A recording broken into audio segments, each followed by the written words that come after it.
अस्सलामुअलैकुम। तो भाई उम्मीद करता हूँ आप लोग खैर खैरियत से होंगे। तो आज जो है हमारा एमडी कैट और ई कैट का 5वां लेक्चर है फ़िज़िक्स का, जिसमें हम पढ़ेंगे work, energy and power. MCQs इसमें से आते हैं, पास पेपर उठा के देख लो या एमडी कैट के पास देख लो या ई कैट के पास देख लो, तो इससे आपको एमसीक्यूज़ मिलेंगे। इंपॉर्टेंट चैप्टर है। अच्छा, चाहते हो कि इस लेक्चर से आपको फ़ायदा हो तो एक कॉपी बना लो सेपरेट फ़िज़िक्स की, जिसमें जितने भी लेक्चर्स मैं दे रहा हूँ उसको नोट डाउन करो, ख़ुद के नोट्स बनाओ। क्योंकि एमडी कैट या ई कैट के कोई नोट्स मार्केट में नहीं मिलते हैं, आपको ख़ुद लेक्चर्स बनाने होते हैं, उससे फिर रिवीजन करना होता है। कभी चैप्टर नहीं भी पढ़ा है कोई मसले की बात नहीं है, जस्ट वीडियो देख लोगे सारे डाउट क्लियर हो जाएंगे। अच्छा, क्या क्या टॉपिक पढ़ेंगे वीडियो में, बराबर में चल रहे हैं उसे देख लो। तो कोई ख़ास टॉपिक पढ़ना है तो उस हिस्से पर डायरेक्ट चले जाओ। अच्छा, आखिरी बात यहाँ पे बताता हूँ और उसके बाद शुरू करते हैं कि भाई अगर आप एमडी कैट के हमारे ग्रुप में या ई कैट के हमारे ग्रुप में ऐड होना चाह रहे हो तो ऐड हो जाओ। उसकी फ़ीस पूरे साल के लिए 4000 रुपये है। ठीक है, पूरे साल के लिए 4000 रुपये है, जिसमें आपको नोट्स भी मिल जाएंगे, एमसीक्यूज़ बुक्स मिल जाएंगी और इसके अलावा जो है आपको तमाम चीज़ें मिल जाएंगी। अच्छा, नोट्स से मुराद मेरा एमसीक्यूज़ बुक है, याद रखना। ठीक है, और इसके अलावा रोज़ टेस्ट होते हैं, उसको भी ज्वाइन करो ताकि आपकी तैयारी जो है वो अच्छी हो जाए। चलो अब जो है वो स्टार्ट लेते हैं और उसके बाद, और ये फ़ीस पूरे साल के लिए एक बार है। शुरू में इजी पैसा नंबर आ रहा है या वही व्हाट्सएप नंबर भी है, कांटेक्ट करके चाहो तो डिटेल्स ले सकते हो। अच्छा, अब चलो पढ़ते हैं वर्क। भाई देखो, ये चैप्टर जो है पूरा वर्क पे डिपेंड करता है, लेकिन आसान चैप्टर है, आप पढ़ चुके हो पहले भी। अच्छा, सबसे पहले पढ़ते हैं कि वर्क क्या है। देखो, ये वो वाला वर्क नहीं है जो मज़दूर वगैरह या हम लोग करते हैं। ये वर्क फ़िज़िक्स की टर्मिनोलॉजी में आएगा हमारे पास। ठीक है, तो फिज़िक्स में वर्क क्या होता है कि जब आप फोर्स लगाओ और डिस्प्लेसमेंट कवर हो, तो ये आपके पास सिंपल वर्क है। बहुत सिंपल बात है, फोर्स अप्लाई की आपने, फोर्स अप्लाई करने की वजह से डिस्प्लेसमेंट कवर हुआ, तो ये आपके पास वर्क होता है। ठीक है, और ये एक स्केलर क्वांटिटी है। ठीक है, और ये स्केलर प्रोडक्ट भी है, याद रखना, ये सब एमसीक्यूज़ में पूछे जाते हैं। अब ज़रा मैं यहाँ बना के दिखा देता हूँ, आपको बहुत आसानी से इस चीज़ के बारे में पता है। देखो भाई, ये आपके पास क्या था, ये आपके पास एक ब्लॉक है। ठीक है, ये आपके पास एक ब्लॉक है, इस ब्लॉक पर आपने डिस्प्लेसमेंट कवर कराना है इस डायरेक्शन में। अब देखो, मैंने डायरेक्शन का बात करी, यानी वेक्टर क्वांटिटी आ गई। अच्छा, अब इस डायरेक्शन में आपको अप्लाई करनी पड़ेगी फोर्स। अगर फोर्स और डिस्प्लेसमेंट दोनों एक दूसरे के पैरेलल होंगे या सेम डायरेक्शन में होंगे, जब भी सेम डायरेक्शन में आपका वर्क होगा। ठीक है, तो ये हो गया आपका फोर्स। सही है। अब देखो, दोनों वेक्टर क्वांटिटीज़ हैं, लेकिन जो आंसर आ रहा है वो आपके पास स्केलर है। ठीक है, तो याद रखना, ये भी वेक्टर है, ये भी वेक्टर है, लेकिन आंसर हमारे पास स्केलर है। अच्छा, अब इसको समझ लिया, अब इसको ज़रा देख लेते हैं। In physics work can be defined as when a force is applied on a body. देखो, बॉडी पे अप्लाई हो रही है, बॉडी की जगह यहाँ पर कभी बोलेंगे बॉल, कभी बोलेंगे कार, ट्रक, कुछ भी हो सकता है, तो उससे नहीं घबराना। इट प्रोड्यूसेस, तो फिर ये क्या प्रोड्यूस करता है, the displacement a body in the direction of force. सही है। अच्छा, कभी कभार ऐसा भी होता है कि फोर्स और डिस्प्लेसमेंट की डायरेक्शन अलग अलग हो, तो वो हम यहाँ पर पढ़ेंगे। चलो अब आगे चलते हैं। अक्सर आपको कोई धक्का देता है तो वो क्या करता है, आप पे फोर्स लगाता है। अब जिस डायरेक्शन में फोर्स लगाता है आप भी आगे की तरफ जाते हो। Work done bye a constant force. अब देखो, वर्क डन आप दो फोर्सेस की मदद से कर सकते हो। एक कांस्टेंट जो कि तब्दील ना हो, फॉर एग्जांपल 5 न्यूटन की अप्लाई करी थी तो 5 न्यूटन ही है, 5 मिनट बाद भी 5 न्यूटन है, 10 मिनट बाद भी 5 न्यूटन है। इसका मतलब है कि कांस्टेंट है। सही है। और दूसरा वर्क होता है work done by variable force. ठीक है, दो तरीके से आप वर्क कर सकते हो, कांस्टेंट फोर्स की मदद से, वेरिएबल फोर्स की मदद से। तो अभी इस पूरे बोर्ड पे कांस्टेंट के बारे में लिखा हुआ है, वेरिएबल इसके बाद पढ़ेंगे। ठीक है, तो अभी कांस्टेंट फोर्स पढ़ते हैं। तो कांस्टेंट फोर्स क्या है कि जिसमें फोर्स तब्दील नहीं होगी। ठीक है, if a force applied to an object, जो फोर्स आप ऑब्जेक्ट पे लगा रहे हो, ये मेन वर्ड है, डस नॉट चेंज, वो चेंज नहीं होगी। मतलब क्या है, सिंपल है भाई, कि अगर मैंने 5 न्यूटन की फोर्स लगाई थी तो वो हमेशा 5 न्यूटन रहे, ना 5.1 हो ना ही 4.9 हो। विथ रिस्पेक्ट टू टाइम, देखो टाइम के रिस्पेक्ट से, फॉर एग्जांपल मैं 10 मिनट बाद आके देखूं तो भी 5 न्यूटन हो, 20 मिनट बाद आके देखूं तो भी 5 न्यूटन हो, आधे घंटे बाद आके देखूं तो भी 5 न्यूटन हो। हाँ, it is known as constant force, तो इसे हम कांस्टेंट फोर्स कहेंगे। Work is measured by the, और इस सिचुएशन में अगर वर्क मेजर करना है फॉर्मूला यही रहेगा, W is equal to F D. ये भी फार्मूला लिख सकते हो। इसके बेसिकली 3-4 फार्मूले नहीं है, एक ही फार्मूला है, बस नोटेशन में थोड़ा फ़र्क है। यहाँ पर हमने डिस्प्लेसमेंट को D से डिनोट किया है, यहाँ पर हमने डिस्प्लेसमेंट को S से डिनोट किया है। और आपको पता है डॉट प्रोडक्ट है, जब डॉट को खोलते हो तो कॉस आ जाता है, जब भी डॉट हटाओगे कॉस आ जाएगा, तो एफ एस कॉस थीटा हो गया। ठीक है, आप इसको ऐसे भी लिख सकते हो, एफ या एफ डी कॉस थीटा या एफ एस कॉस थीटा, दोनों सिचुएशन आपके लिए सही है। अच्छा, अब कॉस क्या है? कॉस डायरेक्शन बताएगा आपको। अगर परपेंडिकुलर होंगे तो थीटा 90, और सेम डायरेक्शन में होंगे तो 0, और अगर एंटी पैरेलल होंगे तो 180। उसे मैं भी यहाँ डिटेल में पढ़ाता हूँ, सही है। अच्छा, अब different cases of work done by constant force. देखो, हमेशा ऐसा नहीं होगा कि फोर्स की डायरेक्शन और डिस्प्लेसमेंट की डायरेक्शन सेम हो। कुछ केसेस में फोर्स की डायरेक्शन और डिस्प्लेसमेंट की डायरेक्शन अलग अलग होगी, तो उसी चीज़ को आप यहाँ पर पढ़ोगे। अगर फोर्स अलग डायरेक्शन में है, डिस्प्लेसमेंट अलग डायरेक्शन में है, तो क्या काम होगा, देखो। अच्छा, सबसे पहले पढ़ते हैं पॉजिटिव वर्क। पॉजिटिव वर्क को मैक्सिमम भी कहा जाता है, मैक्सिमम वर्क भी कहा जाता है, यहाँ लिख लो, मैक्सिमम वर्क। ठीक है। अच्छा, इन दोनों सिचुएशन, मतलब मैक्सिमम वर्क या पॉजिटिव वर्क की सिचुएशन में, और करके लगा लो, एंगल हमेशा 0 आएगा। याद रखना, जब भी कहेंगे वर्क पॉजिटिव है या मैक्सिमम है, तो इसका मतलब है एंगल इज इक्वल टू 0। हमेशा आप एंगल इक्वल टू 0 ले लेना।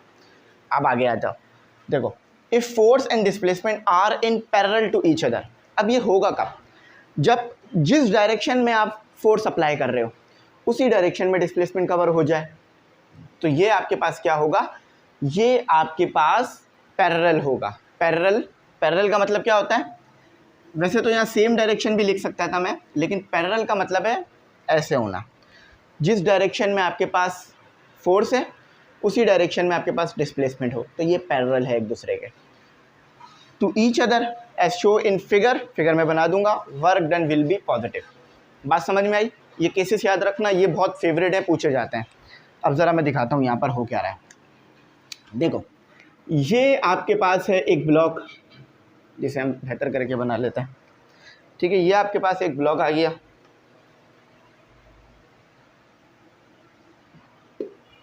ठीक है, ये आपके पास एक ब्लॉक आ गया, ठीक है, ये आपके पास एक ब्लॉक आ गया। अब इस डायरेक्शन में आपका है डिस्प्लेसमेंट, आप चाह रहे हो इस डायरेक्शन में डिस्प्लेसमेंट कवर हो और फोर्स भी इसी डायरेक्शन में लगी, तो ये आपके पास हो गया क्या, पॉजिटिव वर्क। ठीक है, पॉजिटिव वर्क क्यों? देखो, डिस्प्लेसमेंट भी इसी डायरेक्शन में है, फोर्स भी इसी डायरेक्शन में है, यहाँ था वेक्टर, यहाँ बना लिया मैंने इसको, सही है। अच्छा, अब वर्क का जो हम अक्सर टॉपिक पढ़ते हैं ना, तो उसमें आप देखोगे एफ और एस के ऊपर वेक्टर नहीं बनाया जाता, मतलब एरो नहीं बनाया जा रहा होता। अब उसकी वजह ये आसान करने के लिए, आप पीछे पढ़ चुके हो वेक्टर में, तो इसलिए यहाँ नहीं ड्रॉ कर रहे होते हैं, मगर आप चाहो तो ड्रॉ कर सकते हो। अच्छा, ये वाला जो फार्मूला है ना, ये दो शुरू के जो फार्मूले हैं, ये मैक्सिमम वर्क देते हैं आपको। ठीक है, अगर कॉस आप 0 रख लोगे, तो अब यहाँ पर देखो, मैं कॉस 0 रख के सॉल्व करता हूँ। अब कॉस 0 क्यों आ रहा है? अब एंगल 0 आने की वजह देख लो। देखो, ये भी इसी डायरेक्शन में है, ये भी इसी डायरेक्शन में है, तो एंगल नहीं बन रहा। देखो, ये दोनों सेम डायरेक्शन में है, एंगल नहीं बन रहा, सही है, पैरेलल है, एंगल नहीं बन रहा। एंगल कब बनता है? जब ये एक दूसरे से उठने लगें, एक दूसरे के रिस्पेक्ट से थोड़ा उठें, स्लोप बनाएं।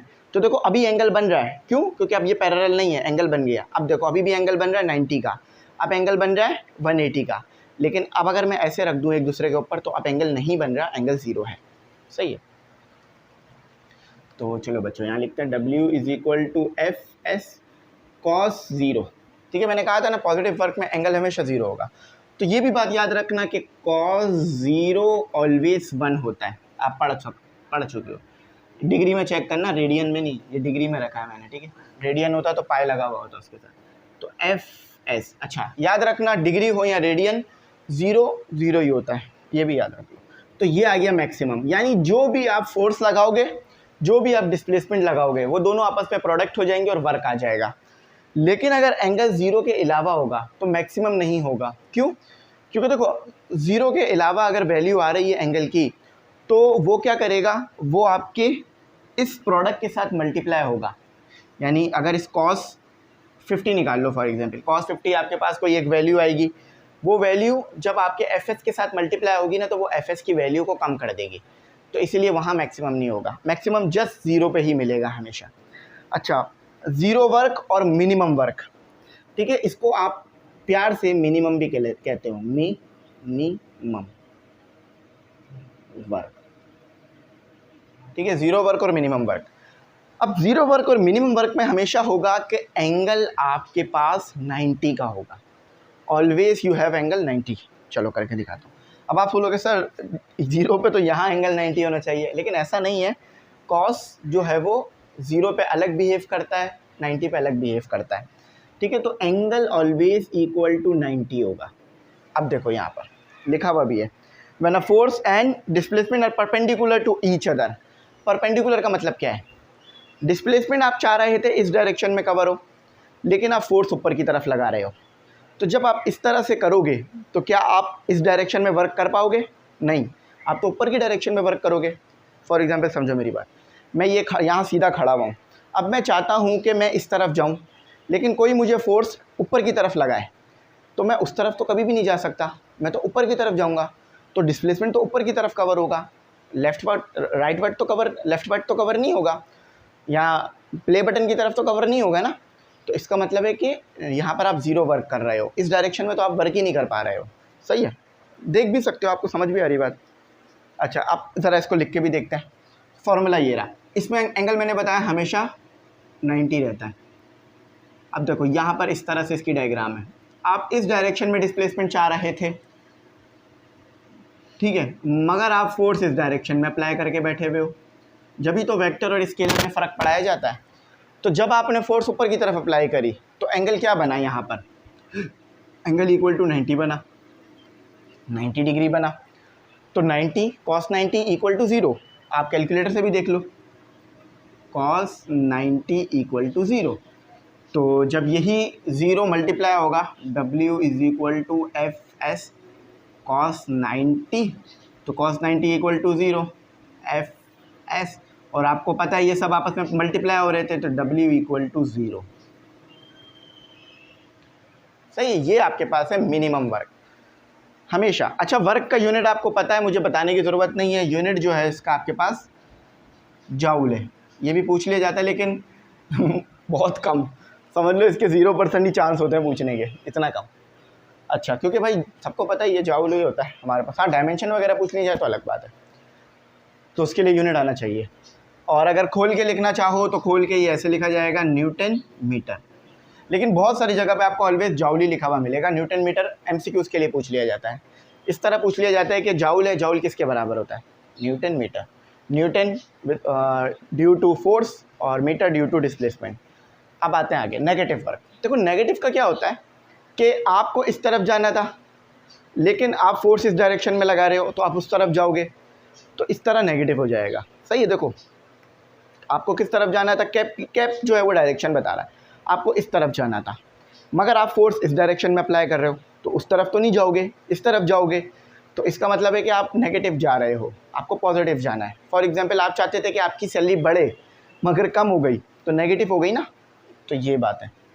अच्छा, तो नेगेटिव वर्क का कोई दूसरा नाम नहीं है, नेगेटिव वर्क इस नेगेटिव वर्क। इसमें जो एंगल आपको रखना पड़ता है वो हमेशा 180 रखना पड़ता है, ये याद रखना।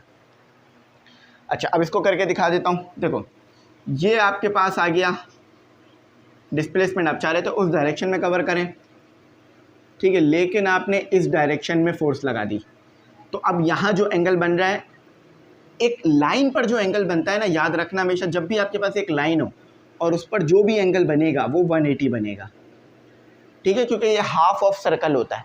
देखो अगर मैं आधा हिस्सा और बना दूँ तो सर्कल नज़र आने लगेगा, है ना, तो यानी half of circle equal to 180, full of circle half of circle equal to 180, full of circle equal to 360। सही है, याद रखना। अच्छा, अब देखो यहाँ रखता हूँ मैं, W is equal to F S cos 180 just. अब देखो हमेशा याद रखना कॉस 180 इक्वल टू -1 आता है। अब जब -1 आप इससे मल्टीप्लाई कराओगे तो माइनस इसके साथ आ जाएगा एफ एस, तो ये नेगेटिव वर्क। आपको नेगेटिव का साइन खुद ही नज़र आ जाएगा जो कि आपका आ रहा होगा। चलो, बहुत अच्छी बात समझ में आई माशाल्लाह से। अब आगे चलते हैं। अब देखो, आप वर्क निकाल सकते हो with the help of graph, लेकिन दो चीज़ों के दरमियान बनना चाहिए, डिस्प्लेसमेंट और फोर्स। अच्छा, डिस्प्लेसमेंट को हम यहाँ कांस्टेंट रखेंगे, तो जो चीज़ इंडिपेंड होती है उसको हम एक्स एक्सेस पर रखते हैं। इंडिपेंड यानी आज़ाद, कांस्टेंट। टाइम को अक्सर आपने एक्स एक्सेस पर देखा होगा, क्योंकि टाइम हम चेंज नहीं कर पा रहे होते हैं। ऐसा तो नहीं है ना कि मैं टाइम पीछे ले जाऊँ, आगे ले जाऊँ, नहीं, टाइम अपनी स्पीड से चलेगा, मतलब जैसा गुजर रहा है वैसे ही गुजरेगा। तो डिस्प्लेसमेंट को मैंने एक्स एक्सेस पर रखा है और फोर्स मैंने वाई एक्सेस पर रखी है। और मैंने यहाँ पर कुछ, देखो ये कांस्टेंट है। कांस्टेंट क्यों है डिस्प्लेसमेंट? देखो, डिस्प्लेसमेंट का कांस्टेंट होने की वजह ये है कि देखो इस तरह से कवर हो रही है, इस तरह से कवर हो रही है, सही है, इस तरह से कवर हो रही है। तो ये आपके पास कंपोनेंट निकलेंगे इसके, लेकिन हम कंपोनेंट में नहीं जा रहे हैं। जस्ट आप इसका ट्रायंगल देखो, ये एक ट्रायंगल बनता हुआ नज़र आ रहा है। अब एरिया ऑफ ट्रायंगल अगर निकाल लेते हो तो एरिया ऑफ ट्रायंगल आपको क्या देगा? आपको एरिया ऑफ ट्रायंगल यहाँ पर देगा वर्क। सही है, मैं ज़रा यहाँ बताता हूँ। देखो, work done by constant displacement time graph, constant displacement time graph है। To calculate the work done by the force you need to find the area under the curve. The area represent the work done. समझ गए? देखो, एक बात दिमाग में बिठा लो कि जब भी आपके पास डिस्प्लेसमेंट और फोर्स के दरमियान ग्राफ बन रहा है और आप चाह रहे हो वर्क निकालना, सही है, तो जो एरिया अंडर द कर्व आ रहा है या जो आपके पास फिगर आ रही है, अगर उसका आप एरिया निकाल लोगे तो वही एरिया आपके पास वर्क होगा। बात क्लियर हुई? यहाँ ट्रायंगल बना है, अगर मैं ट्रायंगल का एरिया निकाल लेता हूँ तो ट्रायंगल का एरिया क्या रिप्रेजेंट कर रहा होगा? वर्क। बात सुनो ज़रा और डिटेल में ले जाता हूँ। देखो, ये ट्रायंगल बना, ये ट्रायंगल बना, ये ट्रायंगल बना, ये ट्रायंगल बना। एरिया अंडर द कर्व क्या है कि ये जो लाइन बनी हुई है ना ब्लू, इसके अंदर जो एरिया है, इसके अंदर एरिया ट्रायंगल है बेसिकली। तो अगर मैं एरिया ऑफ ट्रायंगल कैलकुलेट करता हूँ, ये ट्रायंगल है, समझ में आ रही है ना बात? अगर मैं एरिया ऑफ ट्रायंगल कैलकुलेट करता हूँ तो मेरे पास क्या आएगा? मेरे पास आएगा वर्क। यहाँ पे मैं लिखता हूँ area of triangle. Area of triangle इस तरह रिप्रेजेंट किया जाता है। चलो, यहाँ भी शॉर्ट में लिख देता हूँ, AREA, area of triangle, triangle, ठीक है। तो एरिया ऑफ ट्रायंगल का फॉर्मूला बताओ। 1/2 बेस, हाइट और लेंथ कर लो, या लेंथ और हाइट कर लो, या बेस और हाइट, बेस और हाइट कर लो, ठीक है। Base multiply by height, HEIGHT, height. Base ये हो गई आपकी एक्स एक्सेस और हाइट आपकी हो गई वाई एक्सेस। अच्छा, अब देखो, अब एरिया ऑफ ट्रायंगल किसके बराबर है? मैंने क्या कहा? एरिया ऑफ ट्रायंगल वर्क के बराबर है। तो ये आ गया आपका W, सही है। अब ये आ गया आपका हाफ, ठीक है। बेस क्या है? डिस्प्लेसमेंट। लेकिन पहले हाइट लिख लेते हैं। ये मैंने मल्टीप्लाई लगाया, क्रॉस नहीं लगाया। तो पहले मैं हाइट लिख लेता हूँ जो कि F हो गया, उसके बाद बेस लिख लेता हूँ जो कि मेरे पास डिस्प्लेसमेंट हो गया। देखो, ये आ गया FD। अब ये 1/2 कांस्टेंट है। फॉर्मूले में देखो, यहाँ पर फॉर्मूले में 1 आता है, लेकिन 1/2 आ जाए तो कोई मसला नहीं है, क्योंकि एक कांस्टेंट आ रहा है, कोई और वेरिएबल नहीं आया है। ये 1/2 कोई और वेरिएबल नहीं है, 1/2 जस्ट कांस्टेंट है, ये बात याद रखना। अच्छा, अब आ जाते हैं हम अपना थोड़ा सा आगे, इस चीज़ को पढ़ देते हैं। इस चीज़ को मैं यहाँ पे बना देता हूँ, क्योंकि ये बात समझानी बड़ी ज़रूरी है। अब जो शेप बनी हुई नज़र आ रही है आपको, ये कौन सी शेप है? क्या कोई बता सकता है मुझे? अगर कमेंट में आप इस्तेमाल करो, बता दो। अगर कोई मुख्तलिफ शेप्स मिलके बन रही हैं तो वो भी बता सकते हो आप मुझे। ये शेप नज़र आ रही है, इसको मैं यहाँ ड्रॉ करता हूँ, क्योंकि ये असल चीज़ है। अगर हार्ट टेस्ट आ गया तो ये भी पूछा जा सकता है, ठीक है। शेप बनाते हैं। ये आ गया आपका, थोड़ा सा मुझसे लाइन स्ट्रेट नहीं बन रही है, लेकिन स्ट्रेट लाइन है, याद रखना, ठीक है। तो ये आ गई आपकी लाइंस, साइड्स आ गई, ठीक है। देखो, ये शेप समझ में आ रही है कौन सी है? आप बोलोगे सर ये हेक्सागोनल का हाफ है। हाफ नहीं, फुल शेप की बात करो, ठीक है। अगर मैं इसको कंप्लीट कर दूं तो ये हेक्सागोन बन सकता है, लेकिन मैं इसे कंप्लीट नहीं करूंगा। देखो, तोड़ दो, स्ट्रेट लाइन बना के, ये क्या बन गया? एरिया ट्रायंगल बन गया। ये पहला वाला आपके पास क्या बन गया? ट्रायंगल बन गया। ट्राई एंगल बन गया। ये दूसरा वाला क्या बन गया, ये भी ट्रायंगल बन गया, ट्राई एंगल। ये क्या बन गया आपके पास, रेक्टेंगल, रेक्टेंगल, रेक्टेंगल। ठीक है, ठीक है, रेक्टेंगल बन गया। अच्छा अब देखो, अगर मैं एरिया ऑफ ट्रायंगल को ऐड कर दूं एरिया ऑफ रेक्टेंगल में और ऐड कर दूं एरिया ऑफ ट्रायंगल में, तो मेरे पास क्या आ जाएगा, area under the curve. Area under the curve equal to, बिल्कुल सही, आपके पास किसके बराबर होगा, वर्ग के। अब यहां लिखो, देखो area, AREA, area under the curve. अच्छा, एरिया अंडर द कर्व किसके बराबर होगा, ट्रायंगल के, 1 लिख दिया, ठीक है, रेक्टेंगल के, ठीक है, 1 लिख 2 3 लिख दिया, क्योंकि मैंने इसको 3 कहा था, और एक ट्रायंगल लिख दिया, 2 कहा था। अब एरिया ऑफ ट्रायंगल का फॉर्मूला मैं यहाँ लिख देता हूँ, half H multiply by B कर लो या B मल्टीप्लाई बाय H कर लो, एक ही बात है। रेक्टेंगल का फॉर्मूला देख लो, base length, height multiply by base, height multiply by base, सही है। तो अब एरिया ऑफ ट्रायंगल, एरिया किसके बराबर है, एरिया किसके बराबर है, एरिया W के बराबर होगा। देखो यहाँ पे बात लिखी हुई भी है, the area represent the work done, ठीक है। तो आपके पास क्या आया, W, ठीक है, यहाँ इसकी जगह क्या आ गया, हाफ F। देखो बेस आपके पास डिस्प्लेसमेंट है, ये आपके पास पूरा डिस्प्लेसमेंट है, और ये आपके पास फोर्स है D, सही है, प्लस, अच्छा देखो हाइट और बेस, हाइट क्या है, फोर्स है, और बेस क्या है, डिस्प्लेसमेंट है, हाफ, यहाँ 1 लिख लो, यहाँ 3 लिख लो, बस रिप्रेजेंट करने के लिए लिख रहा हूँ, ना भी लिखोगे तो मसला नहीं। फोर्स और डिस्प्लेसमेंट 2, ये फॉर्मूला बन गया आपका, देखा, बस ऐसे आपने बनाना था। आपने क्या किया, लाइनें ड्रॉ करी, आपको पता चल गया भाई 2 triangle 1 rectangle, area of triangle 2 area of triangle लगा दो, 1 रेक्टेंगल, आपका आंसर सामने आपके। तो इसको याद रखना है, इसको भूलना मत। आई होप समझ में आ गई होगी बात। चलो इसको रिमूव करते हैं और आगे चलते हैं। तो स्टूडेंट, अब जो है आपका बड़ा ही इम्पोर्टेंट टॉपिक है, और इसे आपने ना बहुत अच्छी तरीके से समझना है, क्योंकि ये आपके पास वेरिएबल फोर्स है, ठीक है। वेरिएबल फोर्स में आपके पास बहुत सारी ऐसी चीज़ें हो रही होंगी जो आपको थोड़ा कंफ्यूज करेंगी, लेकिन कंफ्यूज होना मत, मैं बहुत एक्सप्लेन करूँगा। अच्छा अब आ जाओ यहाँ पर। भाई देखो वेरिएबल फोर्स क्या है, बात नाम से ही समझ में आ रहा है, जो चेंज होती रहेगी, यानी जिसकी डायरेक्शन बदलती रहेगी और जिसकी मैग्नीट्यूड भी बदलती रहेगी। फॉर एग्जाम्पल, आपने 5 मिनट बाद देखा, यानी जब आपने काम शुरू किया था तो फोर्स 5 न्यूटन थी, 5 मिनट बाद या 5 सेकंड बाद देखा तो 5 न्यूटन के अलावा आ रही है, फॉर एग्जांपल 6 न्यूटन आ रही है, 7 न्यूटन, तो फोर्स चेंज हो रही है, तो वेरिएबल फोर्स है। तो देखो फोर्स वेराइंग विद डिस्प्लेसमेंट। अच्छा अब वेरिएबल फोर्स, सबसे पहले वेरिएबल फोर्स समझ लो। A variable force is a force that change in magnitude, magnitude में चेंज आ रहा होगा और डायरेक्शन भी चेंज हो रही होगी, as a function of time, position और एनी अदर रेलिवेंट वेरिएबल। अच्छा फंक्शन से क्या मुराद है कि देखो अभी तो ये डिस्प्लेसमेंट पे डिपेंड कर रही है, लेकिन ये टाइम पे भी डिपेंड कर सकती है। अच्छा अब देखो इस फॉर्मूले से आप नहीं कैलकुलेट कर सकते, क्योंकि ये फॉर्मूला कांस्टेंट के लिए है। अब इस फॉर्मूले को वेरिएबल के लिए बनाते हैं, जो कि थोड़ा सा मुश्किल बनेगा।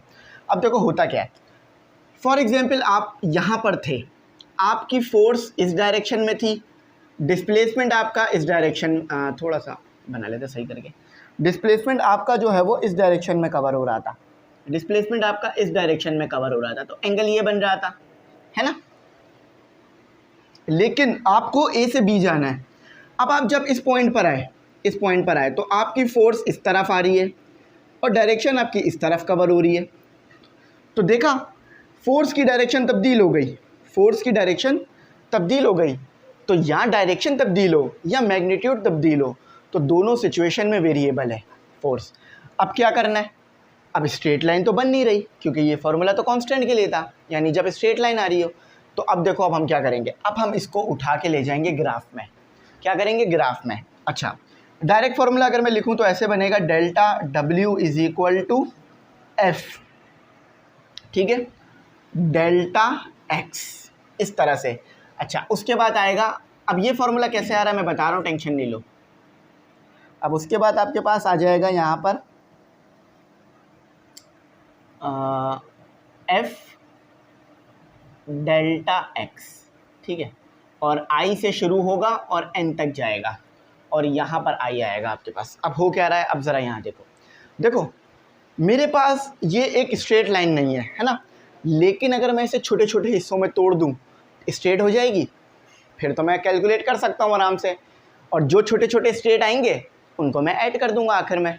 नहीं समझ में आ रही बात, ज़रा मैं समझाता हूँ। देखो स्ट्रेट लाइन होती है, आप direct F equal W is equal to F dot S लगाते हो, पता चल जाता है ना, स्ट्रेट लाइन होती है। मगर यहाँ स्ट्रेट नहीं है, लेकिन अगर मैं छोटे हिस्से में तोड़ दूँ, इतने से हिस्से में, देखो स्ट्रेट लाइन हो गई, स्ट्रेट लाइन हो गई। इसी तरह से मैं सबको छोटे छोटे हिस्सों में तोड़ दूँ, स्ट्रेट लाइन हो जाएगी, और हर छोटे छोटे हिस्से में जो फोर्स लग रही है वो अलग आ जाएगी। तो हर छोटे छोटे हिस्से को मैं निकाल कर आपस में ऐड कर दूंगा, तो जो टोटल मेरे पास वर्क डन हुआ वो मेरे पास आ जाएगा। ये एक्चुअल लाइफ एग्जाम्पल है, ये रियल वर्ल्ड एग्जाम्पल है। अब देखो यहाँ पर बनाता हूँ, इसी को फिगर को यहाँ कराता हूँ, ठीक है। ये ऐसे फिगर आ गया आपके पास, थोड़ा सा छोटा कर लेते हैं फिगर ताकि ग्राफ में ही रहे, ऐसे आ गया, ठीक है। आपने एक्स आई से चलना शुरू किया था, एक्स एफ पे आप आके रुकोगे। अब यहाँ से लेकर यहाँ तक कितना वर्क किया, ये एरिया अंडर द कर्व निकाल लो। लेकिन ये कोई रेगुलर शेप तो बन नहीं रहा, यानी कोई ऐसा शेप तो बन नहीं रहा जो कि आप जानते हो, ट्रायंगल रेक्टेंगल वगैरह तो नहीं बन रहा। अब आप क्या करोगे, छोटे छोटे हिस्से में तोड़ दोगे, इतने छोटे छोटे हिस्सों में तोड़ दोगे इसे।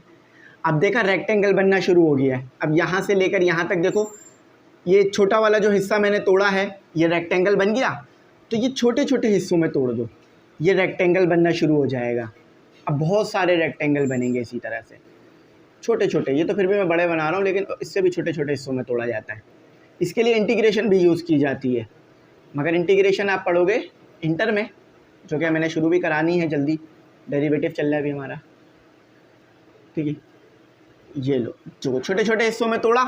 अब देखो ये पहला वाला रेक्टेंगल है, इसी की तरह बहुत सारे रेक्टेंगल बन रहे हैं, तो क्या करना होगा, ये सब छोटा छोटा निकाल कर मैंने ऐड कर देना होगा। तो कैसे, अगर मैं इसकी इक्वेशन लिखूं, फॉर एग्जांपल सिर्फ इसके लिए इक्वेशन लिखूं, इसके लिए तो समझो ये x1 कवर हो रहा है, यहाँ से लेके यहाँ तक x1 कवर हो रहा है ना। तो फॉर्मूला क्या बनेगा, w is equal to f(x1), देखो यह फंक्शन है x का, तो इसीलिए x1 लिख रहा हूँ, और x1 सही है, ये डॉट इधर लगाया मैंने, सही है। देखो ये पहला एरिया आ गया, अब दूसरा एरिया निकालो, ये वाला एरिया निकालो, पहले वाले में ऐड कर देना, ठीक है। f(x2) देखो दूसरा एरिया आ गया, दूसरा एरिया आ गया, ठीक है। अब तीसरा एरिया निकालो जो यहाँ से यहाँ तक होगा, और वो x3 होगा, ये वाला x2 था आपका छोटा वाला, तो f(x3) अच्छा इसी तरह से आपके पास x4, x5, x6, x7, x8 जितने भी एरिया हैं सबको निकालते रहना, f.x करते रहना। अब f डॉट क्यों ले रहा हूँ, क्योंकि रेक्टेंगल बन रहा है, ठीक है। f.x हाइट और बेस, सही है। रेक्टेंगल का फॉर्मूला लेते लो भाई, देखो ये रेक्टेंगल बना दिया मैंने, चलो इसको मैं बल्कि नाम ही लिख देता हूँ। एरिया ऑफ रेक्टेंगल क्या बनता है, एरिया एरिया ऑफ रेक्टेंगल, इसे समझ लो ताकि बात क्लियर हो जाए। एरिया ऑफ रेक्टेंगल ले लो, क्या होता है, हाइट मल्टीप्लाई बाय बेस। तो एरिया ऑफ रेक्टेंगल आपके पास W के बराबर होता है, और height multiply by base f.x, सही है। ये लो, हाइट आपके पास 4 है और वो x है आपके पास, सही है। अब देखो इसी तरह तक मैं यहाँ तक आऊँगा, यहाँ तक आऊँगा, है ना। तो क्या हो जाएगा मेरा, यहाँ पर क्या हो जाएगा, xn हो जाएगा, कोई भी हो सकता है। n मतलब कहाँ तक जाना है आपने, फॉर एग्जाम्पल 10 तक जाना होगा तो n = 10, 15 तक जाना होगा n = 15, सही है। तो f(xn)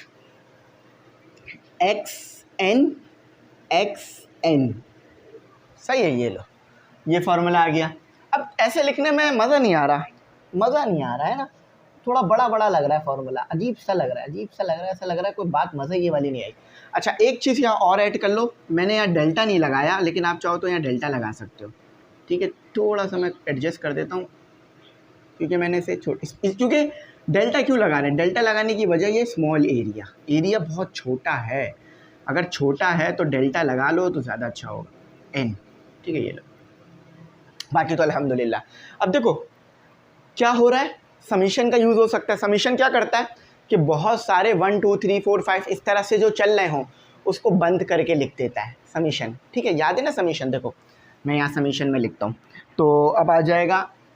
अब देखो ये सब ऐड हो रहे हैं तो ये टोटल वर्क है जो यहाँ से लेकर यहाँ तक आपके पास होगा, तो इसे टी लिख दिया। अच्छा अब मैंने लगा दिया समीशन। समीशन क्या करेगा, इन सब को बंद कर देगा। कैसे बंद करेगा मैं बताता हूँ। समीशन का साइन थोड़ा सही बना देता हूँ ताकि मुश्किल ना हो। सही, समीशन i = 1 से शुरू होगा और n तक जाएगा। अब n की वैल्यू 10 है तो आप क्या करोगे, f(x1) डेल्टा x1 फिर x2 x3 फिर x4 x5 x6 x7 x8 x9 x10 तक लिखोगे।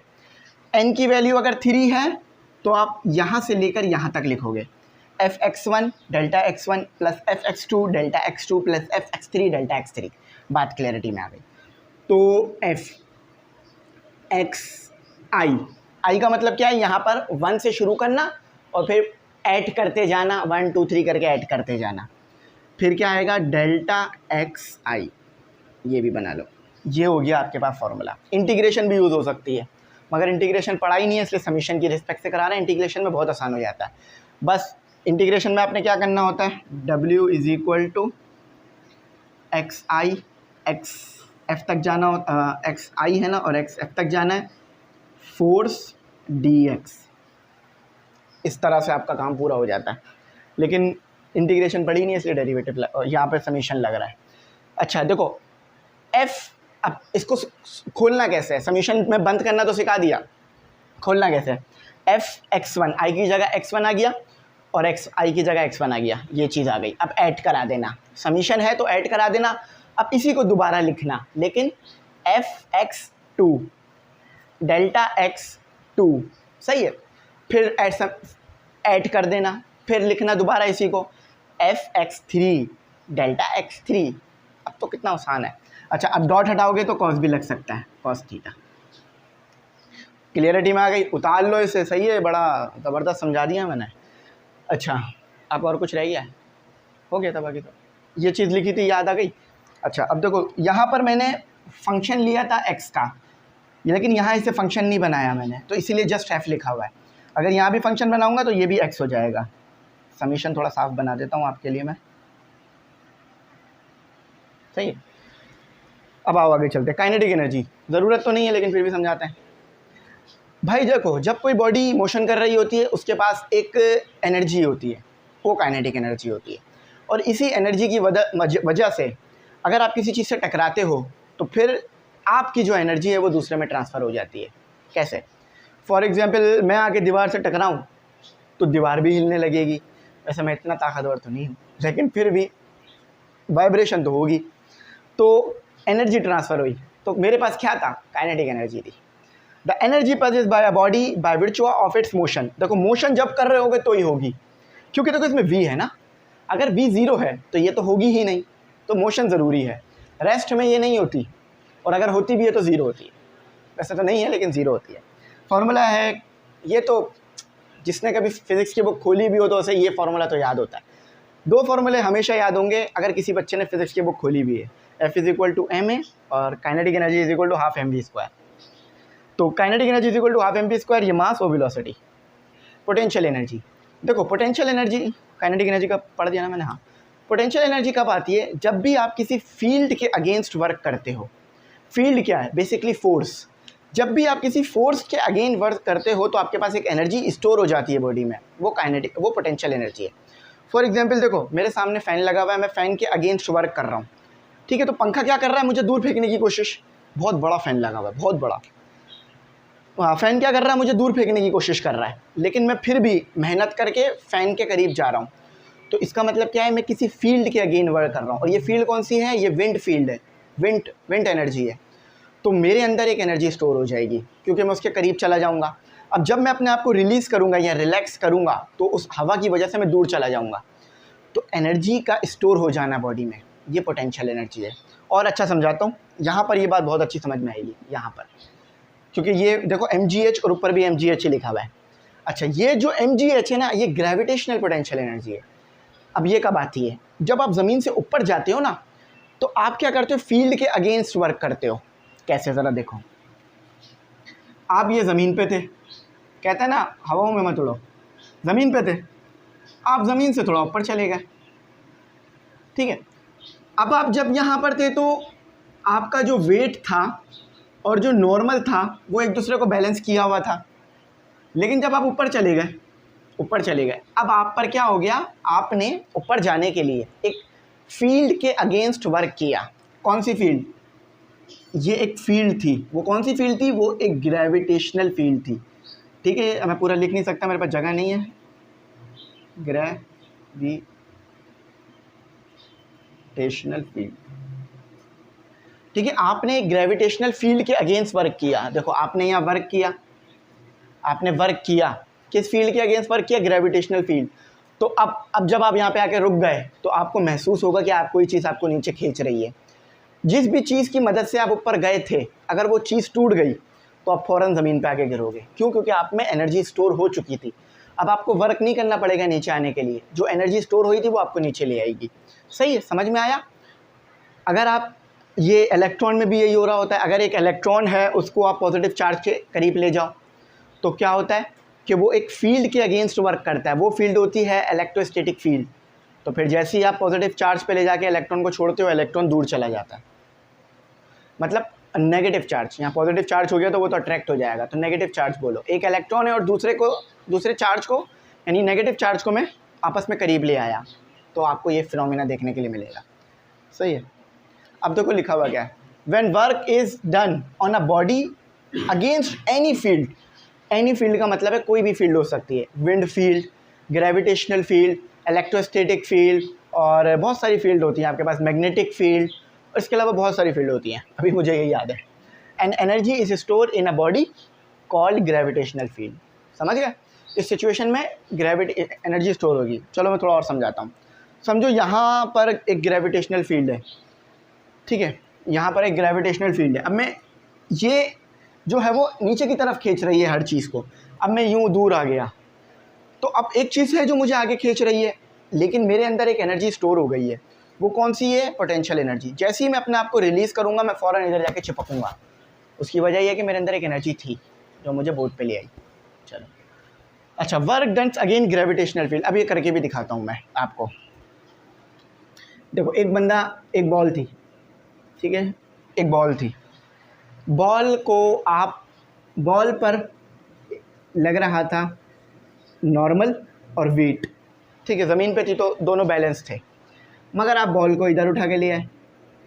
अब बॉल को जब आप इधर लाए तो आपने क्या कराया होगा? इस पे वर्क कराया होगा, है ना। लेकिन इस बॉल पर, ये बॉल अभी भी एक ग्रेविटेशनल फील्ड के अंदर है जो डाउनवर्ड लग रही है, ठीक है। ग्रेविटेशनल फील्ड जो डाउनवर्ड लग रही है। तो अब यहाँ पर आके देखो, फील्ड के अगेंस्ट वर्क किया, एक एनर्जी स्टोर हो गई है। अब जैसे ही मैं इसको छोड़ूंगा, या जैसे ही ये जिस चीज़ की ऊपर मदद से ऊपर जा रही है वो चीज़ टूटेगी, तो ये फ़ौरन ज़मीन पे आके गिरेगी। क्यों? क्योंकि इसके अंदर एक एनर्जी थी जो कि mgh थी, ठीक है। और ये एब्सोल्यूट नहीं है, एब्सोल्यूट आगे पढ़ाऊँगा। अब देखो लिखा हुआ भी है, consider a body of mass m which is taken very slowly to a small height h in the gravitational field such as that acceleration of the body is 0। जब बॉडी ऊपर जा रही है ना तो उसकी एक्सेलरेशन 0 है, बहुत आराम आराम से जा रही है और एक ही वेलोसिटी से ऊपर जा रही है। The work done in moving the body is given by. अच्छा, वर्क डन का फॉर्मूला ये रहा, इसको ड्राइव करोगे, डेरिवेशन करोगे, इसकी डेरिवेशन करोगे तो ये चीज़ आ जाएगी आपके पास। ग्रेविटेशनल पोटेंशियल एनर्जी को UG से डिनोट किया जाता है, mgh होता है। और ये जो फॉर्मूला, जब भी बात करते हैं ना पोटेंशियल एनर्जी की, तो इसका मतलब है ग्रेविटेशनल पोटेंशियल एनर्जी। हाँ, अगर वो पोटेंशियल एनर्जी इलास्टिक में आ जाए, तो फिर वो उसको इलास्टिक पोटेंशियल एनर्जी बोलते हैं। सही, तो आई होप समझ में आ गया होगा। चलो आगे के टॉपिक पढ़ते हैं। तो स्टूडेंट अब जो है वो एब्सोल्यूट ग्रेविटेशनल पोटेंशियल एनर्जी पढ़ते हैं और उसके बाद मज़ीद आगे चलते हैं। सही है, चलो। अच्छा देखो भाई, एब्सोल्यूट ग्रेविटेशनल पोटेंशियल एनर्जी क्या है? ये एक ऐसी वैल्यू है पोटेंशियल एनर्जी की जो कि निकाली गई है, और ये एक्चुअल वैल्यू है। एक्चुअल वैल्यू मतलब ट्रू वैल्यू। अब मैं ज़रा समझाता हूँ ये वैल्यू क्यों निकालनी पड़ी। फॉर एग्जांपल देखो, आपने ग्रेविटेशनल पोटेंशियल एनर्जी निकाली इस फॉर्मूले से, P dot E equal to mgh। इसको समझना, यही सारा कॉन्सेप्ट है, बात पूरी क्लियर हो जाएगी। एक टेबल पे रखी हुई थी बॉल, उस बॉल को आपने उठाया, यहाँ पर ले गए, ठीक है, और ये टेबल खुद ज़मीन पर रखी हुई थी, ठीक है। तो आपने इतनी हाइट पे बॉल को ले गए, तो आपने अभी जो पोटेंशियल एनर्जी निकाली है वो टेबल की रिस्पेक्ट से निकाली है। यहाँ पर जो mgh से पोटेंशियल एनर्जी आ रही है वो टेबल की रिस्पेक्ट से आ रही है, वो एक्चुअल नहीं आ रही। जो एक्चुअल इसके पास है वो नहीं आ रही है। टेबल की रिस्पेक्ट से क्या इसकी पोटेंशियल एनर्जी आ रही है वो निकाली है आपने, क्योंकि आपने जो h रखा होगा वो ये रखा होगा, फॉर एग्जांपल 2 मीटर, लेकिन ये टेबल तो खुद इधर से 3 मीटर पे था, तो यानी ये एक्चुअल नहीं है, ये रेफरेंस रख के निकाली गई है। रेफरेंस से मुराद है किसी चीज़ को देखकर आपने निकाली है। फॉर एग्जांपल अभी मेरा जो घर है वो 3rd फ्लोर पर है, तो अगर मैं थोड़ा सा ऊपर उठ जाऊं अपने जो सरफेस है उससे, तो अभी जो पोटेंशियल एनर्जी निकालोगे आप वो मेरी इस कमरे के रिस्पेक्ट से निकाल रहे हो, यानी 3rd फ्लोर के हिसाब से निकाल रहे हो, यानी ये एक्चुअल नहीं निकल रही। तो एक्चुअल क्या है, आखिर मेरे पास अभी कितनी एनर्जी है कि मैं 3rd फ्लोर पे मौजूद हूँ, तो वो अगर मुझे निकालनी है तो उसके लिए मुझे यूज़ करना पड़ेगा एब्सोल्यूट ग्रेविटेशनल पोटेंशियल एनर्जी। ये एक्चुअल वैल्यू होगी, ठीक है। इसका रेफरेंस कोई चीज़ नहीं होगी, इसका रेफरेंस इन्फिनिटी से आएगा, ठीक है। अब ज़रा मैं बताता हूँ ये होता कैसे। फॉर एग्जांपल बॉल आपके पास यहाँ पर थी, बॉल आपके पास यहाँ पर थी, आप उसे इन्फिनिटी पे ले गए। इन्फिनिटी यानी जहाँ पर आपके पास ग्रेविटेशनल पोटेंशियल एनर्जी जस्ट ख़त्म है, ठीक है। अब यहाँ से फिर आपने चेक किया कि भाई इसकी क्या पोटेंशियल एनर्जी है, तो इस सिचुएशन में जो आप पोटेंशियल एनर्जी निकालोगे ना वो होगी एब्सोल्यूट ग्रेविटेशनल पोटेंशियल एनर्जी, यानी ट्रू वैल्यू, एक्चुअल वैल्यू। चलो अब बात माशाल्लाह से समझ में आ गई होगी, इस डायग्राम को ज़रूर ड्रॉ कर लेना। तो एब्सोल्यूट पोटेंशियल एनर्जी या एब्सोल्यूट ग्रेविटेशनल पोटेंशियल एनर्जी, जब भी ये एब्सोल्यूट का वर्ड आ जाए ना तो समझ लेना इन फार्मूलों की बात हो रही है और इस कॉन्सेप्ट की बात हो रही है। तो absolute potential energy at a point is the amount of work done in moving a body from infinity to that point. Infinity पे गए हो आप, ठीक है, मैंने यहाँ कहा था ना इन्फिनिटी है ये, इन्फिनिटी, ठीक है। इन्फिनिटी से आप एक पॉइंट पर आए, तो आप यहाँ से जब यहाँ जाओगे तो कुछ वर्क तो करना पड़ेगा, तो फिर आप जो है वो डेरिवेशन करोगे और उसकी मदद से फिर ये फार्मूला आएगा। अब डेरिवेशन मैं नहीं करा रहा, वो मैंने बहुत 40-50 मिनट लगा के करा चुका हूँ, तो अगर देखनी हो तो देख सकते हो। एब्सोल्यूट ग्रेविटेशनल पोटेंशियल एनर्जी लिखना यूट्यूब पे सर्च में जाके और आगे एमई इंग्लिश सेंटर लिख देना, वीडियो पूरी मिल जाएगी। अच्छा, तो ये आपके पास पहला फार्मूला हो गया, ठीक है, और ये दूसरा फार्मूला हो गया। यहाँ पर जो ये आर ही है रेडियस ऑफ अर्थ है, सही है। तो फार्मूला क्या, GMME। ये थोड़ा थोड़ा आपको ग्रेविटेशनल फोर्स वाला जो फार्मूला है वो लग रहा होगा, लेकिन ये वो नहीं है, क्योंकि यहाँ पे उसमें R² होता था, यहाँ जस्ट R है, सही है। अच्छा, अब किसी हाइट पे निकालनी है, किसी सर्टेन हाइट पर। अभी तो आप एक A से B निकाल रहे हो, फॉर एग्जांपल या A है और या B है, इससे निकाल रहे हो, लेकिन आप कोई सर्टेन हाइट पे यहाँ निकालना चाहते हो हाइट, तो इस सिचुएशन में क्या होगा, तो उस सिचुएशन में फॉर्मूला ये होगा GMMERE, जस्ट एक फैक्टर इसमें आके मिल जाएगा 1 - h/RE। इसको भी मैंने डिराइव करवाया था, ठीक है। चलो आई होप ये समझ में आ गया होगा। अब स्केप वेलोसिटी पढ़ते हैं। देखो स्केप वेलोसिटी नाम से ही वाज़ेह है कि भागना, निकलना, कहते हैं ना, एक कुछ फिल्में भी बनती हैं इस नाम पे, स्केप रन या इस तरह से कर कर। तो स्केप अपने नाम से ही वाज़ेह है, भागना, निकलना, किसी चीज़ से निकल जाना। तो स्केप वेलोसिटी एक ऐसी वेलोसिटी है जो कि मिनिमम वेलोसिटी है, ऑब्जेक्ट को चाहिए होगी जिसकी मदद से वो अर्थ की ग्रेविटेशनल फील्ड से बाहर निकल जाएगा। सही है। देखो मैं ज़रा यहाँ समझाता हूँ डिटेल में, यहीं पे समझा देता हूँ। ये आपका अर्थ है, इस डायग्राम को बना लेना, ठीक है। ये आपका अर्थ है, और ये अर्थ, ये जो मैंने डॉटेड सर्कल बनाया है, ये अर्थ की ग्रेविटेशनल फील्ड है।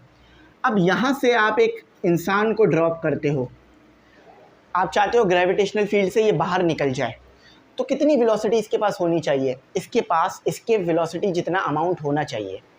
अगर इसके पास इसके वेलोसिटी होगी तो ये अर्थ की ग्रेविटेशनल फील्ड से बाहर आ जाएगा, ठीक है। तो अगर इस बंदे को आपने अर्थ के सरफेस से ग्रेविटेशनल फील्ड से बाहर निकालना है तो इसको एक मिनिमम वेलोसिटी देनी पड़ेगी। उस मिनिमम वेलोसिटी को कहते हैं एस्केप वेलोसिटी। बात क्लियर हुई?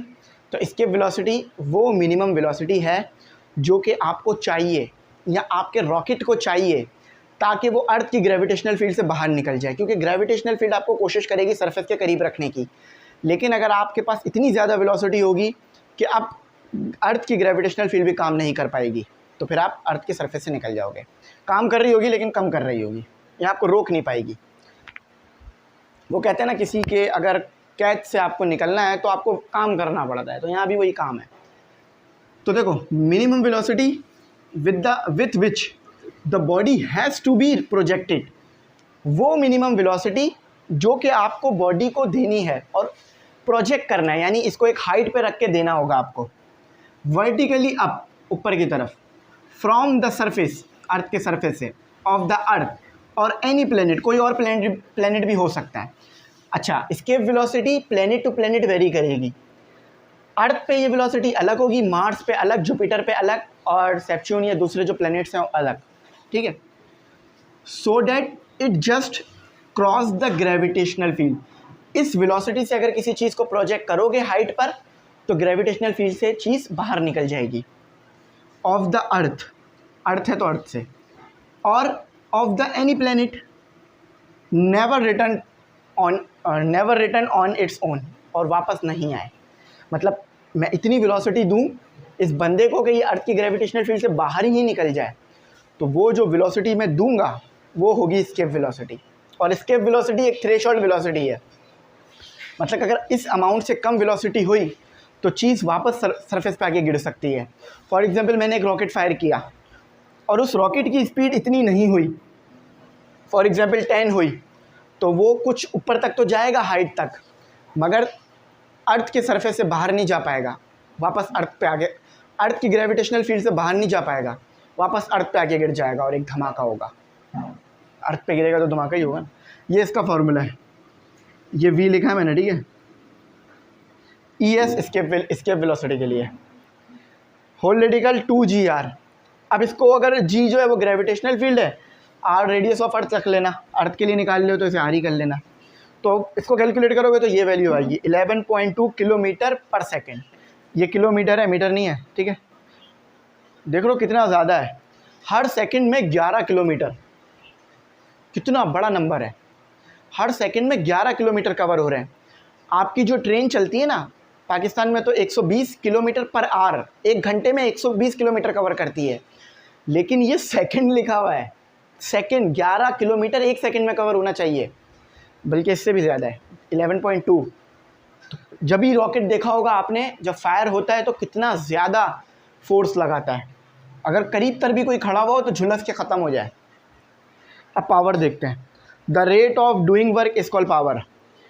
वर्क को टाइम से डिवाइड करा तो पावर है, लेकिन ये किताबी डेफिनेशन है, बात समझ नहीं आएगी। पावर की दो डेफिनेशन बनती है बेसिकली। एक तो ये कि कितना आप वर्क कर रहे हो पर यूनिट टाइम में, सही है। दूसरी ये भी होती है कि कितनी एनर्जी ज़ाया हो रही है पर यूनिट टाइम में। अब इधर देखते हैं ज़रा। फॉर एग्जांपल, आपने इस बॉक्स पे लगाया, इस बॉक्स ने किया वर्क। अब अगर उस वर्क को आप टाइम से डिवाइड करा दो तो पता चल जाएगा आपकी पावर क्या थी। उस वर्क को टाइम से डिवाइड करा दो, सही है, पता चल जाएगा। अब फॉर एग्जांपल, एक आपके पास था आइस क्यूब, उससे एनर्जी ज़ाया हो रही है। अब ये जो एनर्जी ज़ाया हो रही है, अगर मैं इसे टाइम से डिवाइड करा दूं तो पता चल जाएगा किस रेट से एनर्जी ज़ाया हो रही है, और ये पावर होगी आपके पास, ठीक है। कितनी पावर आपके पास ज़ाया हो रही है। आपने लफ्ज़ सुना होगा, देख कहते हैं ना, पावर सही जगह यूज़ करो, पावर को ज़ाया ना करो। तो इसका मतलब क्या होता है, जो एनर्जी आ रही है वो कितना ज़ाया हो रही है टाइम के रिस्पेक्ट से, इसी को देखना पावर होता है। ठीक है। एनर्जी का ज़ाया देखना, अगर वो सही जगह पे यूज़ नहीं हो रही तो ज़ाया है, सही जगह पे यूज़ हो रही है तो कितना एनर्जी ट्रांसफ़र हो रही है ये देखना, ये पावर है टाइम के रिस्पेक्ट से। Power is the rate at which energy is transfer, कितनी रेट से कितनी एनर्जी ट्रांसफ़र हो रही है पर यूनिट टाइम में, ये देखना बेसिकली। तो अगर ज़्यादा एनर्जी ट्रांसफ़र हो रही है तो पावर ज़्यादा, कम ट्रांसफ़र हो रही है तो पावर कम। इस form one from to other, एक फॉर्म से दूसरे फॉर्म में। अभी ये आगे पढ़ोगे आप law of conservation of energy. अच्छा, अब देखो पावर का फॉर्मूला क्या है, अगर वर्क ज़्यादा होगी तो पावर भी ज़्यादा है, लेकिन अगर टाइम कम होगा तो भी पावर ज़्यादा है, मगर टाइम ज़्यादा हो गया तो पावर कम हो जाएगा। क्यों? क्योंकि इन्वर्स रिलेशन है। हमेशा याद रखना, इन्वर्स रिलेशन में क्या होता है कि अगर एक चीज़ कम हो रही होती है तो दूसरी बढ़ जाती है, दूसरी कम हो रही होती है तो एक बढ़ जाती है। अच्छा, इसको ठीक कर लो ताकि किसी को गलत ना लगे। अच्छा, अब इस फॉर्मूले को आप ऊपर से ड्राइव कर सकते हो। कैसे? कि आप इसको P = F_m / T, तो आप जानते हो ये वेलोसिटी होता है, तो ये V आ गया Fv और cos थीटा आ गया। ठीक है, दो फॉर्मूले दोनों याद रखना, बहुत ज़्यादा यूज़ होते हैं न्यूमेरिकल वगैरह में। वर्क एनर्जी थ्योरम पढ़ते हैं। वर्क एनर्जी थ्योरम जस्ट आपको यही कह रहा है कि अगर काइनेटिक एनर्जी में चेंज आएगा तो वो बराबर होगा टोटल वर्क के। बात समझ रहे हो? Change in kinetic energy is equal to work. मैं समझाता हूँ, इसको मिटा देता हूँ, समझा देता हूँ ताकि आपको बस समझ। देखो भाई, ये आपकी बॉल थी, इनिशियल वेलोसिटी से मूव कर रही थी। काइनेटिक एनर्जी इसकी थी आपके पास 5 जूल, JOUL, सही है। अब कुछ देर बाद मैंने इसे चेक किया तो अब इसके ऊपर काइनेटिक एनर्जी आ रही है। अब ये फाइनल हो गई और ये इनिशियल हो गई। अब इसके ऊपर 10 जूल आ रही है। मैं हैरान, मैंने कहा ये कैसे हो गया, पहले 5 जूल थी अब 10 जूल हो गई। अब कैसे? ये इसीलिए हुआ, इस पर किसी ने वर्क करा होगा। यही बता रहा है वर्क एनर्जी थ्योरम कि काइनेटिक एनर्जी क्यों बढ़ी, क्योंकि आपने वर्क किया। अगर नहीं करते तो नहीं बढ़ती काइनेटिक एनर्जी। देखो ज़रा इधर आओ, W = kinetic energy final minus kinetic energy initial, तो टोटल वर्क होगा ये। तो 10 - 5, तो वर्क कितना हुआ 5 जूल का। देखा आपने 5 जूल का बीच में वर्क किया जब मैं चला गया था, तो जिस वजह से आपकी काइनेटिक एनर्जी बढ़ी, वरना काइनेटिक एनर्जी नहीं बढ़ती। तो ये बात समझ में आ गई है थ्योरम। अगर आपने वर्क किया है जब भी काइनेटिक एनर्जी बढ़ी। अब मैं ज़्यादा नहीं बात करूँगा, ये बहुत अच्छा समझ में आ गया होगा। Total work done on a body is equal to the change in kinetic energy. अब देखो ये बुक की डेफिनेशन कितनी मुश्किल है ना, लेकिन मैंने जो बात बताई वो कितनी आसान है। इसको दिमाग में रखना कि आपने वर्क किया जब भी काइनेटिक एनर्जी में चेंज आया, और जो वर्क किया है वो आपके पास W है।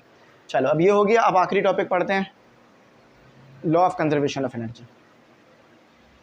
तो स्टूडेंट अब जो है वो पढ़ लेते हैं transformation of energy and law of conservation of energy. सही है। देखो भाई, ट्रांसफॉर्मेशन ऑफ एनर्जी ये कह रहा है कि आप एनर्जी क्रिएट नहीं कर सकते, जस्ट एनर्जी को एक फॉर्म से दूसरे फॉर्म में ला सकते हो। फॉर एग्जांपल, आपके घर में जो इलेक्ट्रिसिटी आ रही है, क्या ये क्रिएट होकर आ रही है? नहीं, ये क्रिएट नहीं हो रही है, ये जनरेट की जा रही है। कैसे जनरेट हो रही है कि भाई कभी आप जो है वो सोलर एनर्जी को, यानी सोलर प्लेट क्यों लगाते हैं, ताकि सन से जो आने वाली एनर्जी है वो इलेक्ट्रिकल एनर्जी बना ली जाए। फिर उस इलेक्ट्रिकल एनर्जी की मदद से आप पंखा चलाते हो, मैकेनिकल एनर्जी प्रोड्यूस करते, मतलब मैकेनिकल एनर्जी जो है वो मैकेनिकल फॉर्म लाते हो। फिर उसी जो है वो इलेक्ट्रिसिटी से आप लाइट एनर्जी प्रोड्यूस करते हो।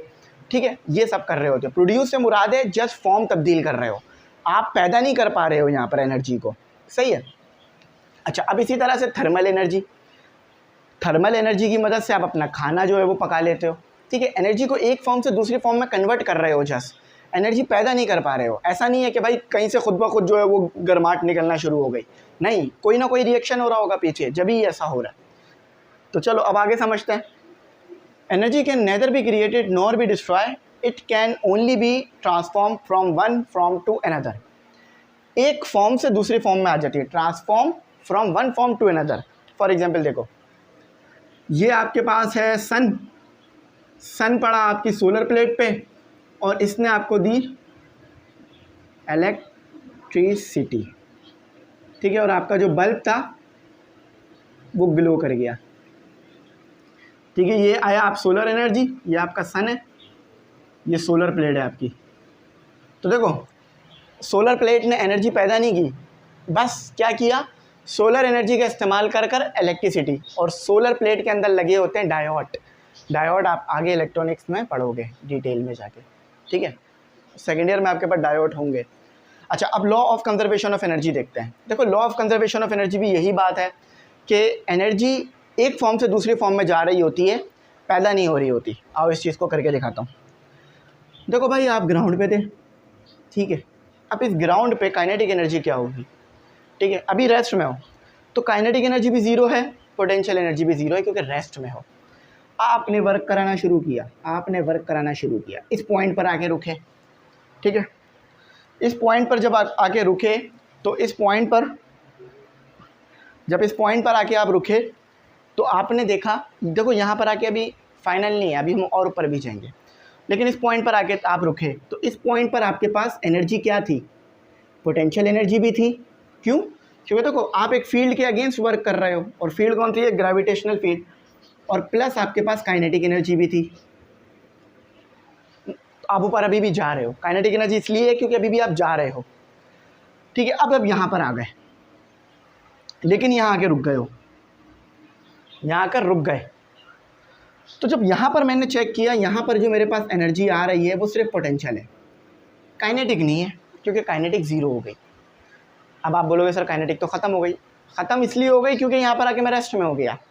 अब मैं नीचे जाना शुरू हो गया, दोबारा नीचे जाना शुरू हो गया। अब जस्ट मैं गिरने वाला हूँ, ज़मीन से टकराने वाला हूँ, तो यहाँ पर जो मैंने चेक किया तो बस यहाँ पर देखो, यहाँ पर आ जाओ, थोड़ा सा और नीचे आ जाओ, यहाँ पर बस हाइट बिल्कुल नेग्लिजिबल है। जब यहाँ पर मैंने चेक किया तो यहाँ पर जस्ट मेरे पास काइनेटिक एनर्जी है।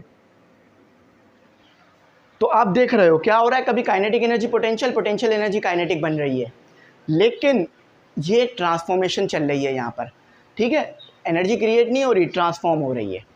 यहाँ पर काइनेटिक थी, यहाँ पे पोटेंशियल थी, तो यहाँ भी पोटेंशियल आनी चाहिए थी ना, लेकिन यहाँ पोटेंशियल क्यों थी, क्योंकि आप हाइट पर थे, ग्रेविटेशनल फील्ड के अगेंस्ट वर्क किया था, तो एक एनर्जी स्टोर हुई थी। तो आई होप यहाँ तक समझ में आ गया हूँ। अब इसे मैं मज़ीद आगे कराता हूँ आप लोगों को, ठीक है। तो यहाँ तक बात समझ में आई कि आपने ट्रांसफॉर्म होते हुए देखा। अब इसकी डेरिवेशन है वो मैं नहीं करा रहा, ठीक है।